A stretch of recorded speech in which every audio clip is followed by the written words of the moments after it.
Since PISA began in 2000, the United States has been stuck at below average, not getting better or not getting worse. In fact, right now, we're 26 out of 34 countries. And I ask you, is 26 out of 34 good enough? Well, at Los Alamos National Laboratory, we said no way. So we designed a Math and Science Academy for teachers in northern New Mexico, and we studied what was working in other places. You know, as I walked into classrooms on my first day as MSA staff to coach teachers, I found that teachers were struggling deeply with the mathematics, and I thought, well, I can't coach them unless they have the content, and we can talk about the content.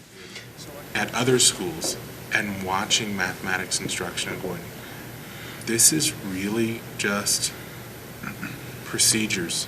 It's the algorithm. It's 2 + 2 = 4, and there's no other way to do it. And there was no discussion about why that is. And that's one of the key points for me when I think about the growth that teachers have gone through.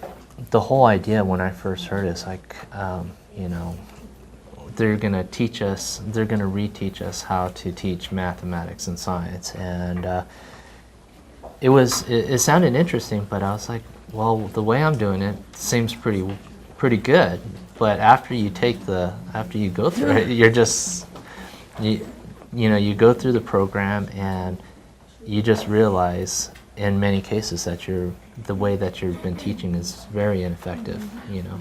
The process itself of getting to that point of confidence, having that identity, as I'm a math learner and now I'm ready to teach and be a really strong teacher of mathematics, takes a lot of time and a lot of investment, frankly. A big change is, you know, it's not just me standing there teaching and giving them all the information.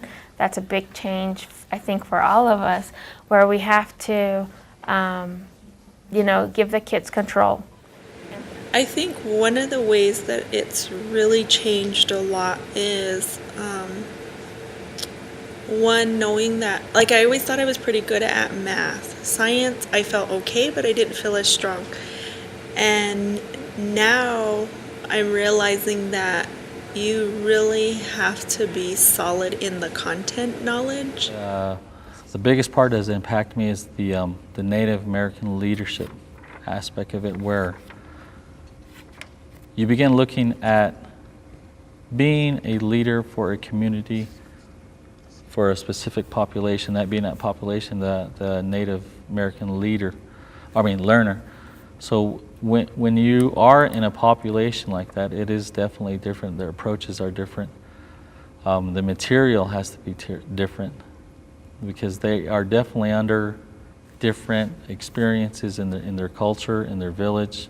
So when they're experiencing that, we have to make sure that we understand it and apply what we can apply to our teaching to help the person learn a little bit better. So